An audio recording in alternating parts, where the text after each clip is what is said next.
नमस्कार दोस्तों, मैं हूं आपके साथ प्रियंका शर्मा और ये हुई ना बात में हम आ गए हैं अपने आपके नेताजी के साथ। और आज हमारे साथ हैं बेहद खास मेहमान। दरअसल हम आ गए हैं जोधपुर और जोधपुर में हम हैं बीजेपी प्रत्याशी गजेंद्र सिंह शेखावत जी के साथ और करेंगे इनसे चुनावी चर्चा। देखिए, दरअसल केंद्रीय जल शक्ति मंत्रालय की जिम्मेदारी बखूबी गजेंद्र जी ने संभाली है।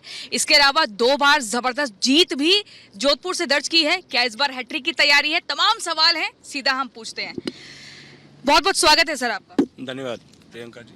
अच्छा, ये बताइए कि आप लगातार चुनावी प्रचार कर रहे हैं और सूखी रोटी खा रहे हैं। देखिए, ये ट्रेडिशनली हमारे यहाँ राजस्थान में, पश्चिमी राजस्थान में पुराने ज़माने में जब लोग लंबी दूरी के प्रवास करते थे, महीने महीने भर तक में ऊँटों का काफिला लेकर के जाते थे, तो इस तरह से सूखी हुई बाजरे की रोटी अपने घर में बना के एब्सोल्युटली ड्राई करके उसको सुखा करके छाया में और उसको साथ रखते थे और उसमें फाइबर भी मिले और न्यूट्रिएंट्स भी मिले। उसके लिए या तो जो है तरबूज के सूखे हुए बीज कूट करके डालते थे और या जो हमारे यहाँ खारा तुम्बा जो होता है उस तुम्बे के बीज डाल करके देते। तो ये तुम्बे की रोटी है। अरे वाह, तुम्बे की रोटी। और आपने इस पूरे डब्बे में रखी हुई है अपनी गाड़ी में, जरा दर्शकों को दिखाइए।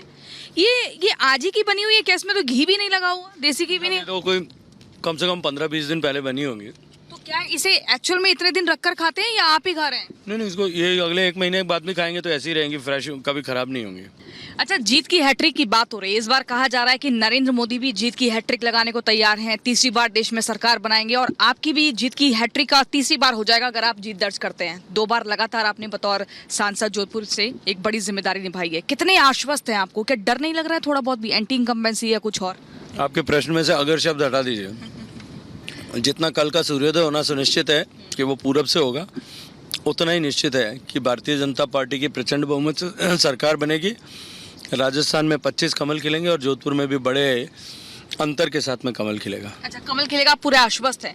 लेकिन ये बताइए कि जब हम बात करते हैं जल मंत्रालय की और जल मंत्री से हम ये पूछना चाहते हैं, 1994 वो साल था जब यमुना के पानी के बंटवारे को लेकर पूरा एक मसौदा तैयार हुआ था। शेखावटी तक वो पहुंचा है। अब आने में इसको इतना देरी क्यों हो गई?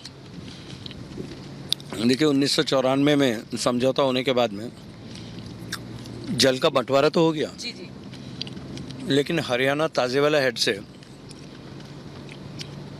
वो पानी देने को तैयार नहीं था और उनको उसको ये लगता था कि ये पानी देने से जो है हरियाणा के हिस्से पर एडवर्सली इफेक्ट पड़ेगा।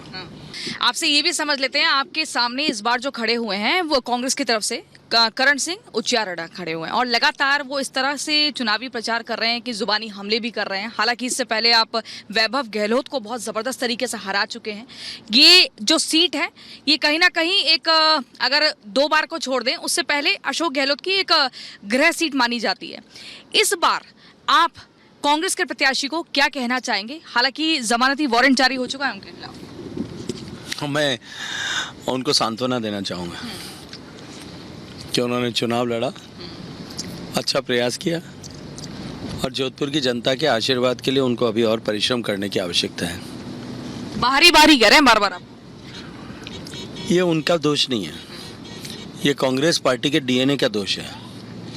कांग्रेस पार्टी ने हमेशा ही देश को बांटा, देश के लोगों को बांटा,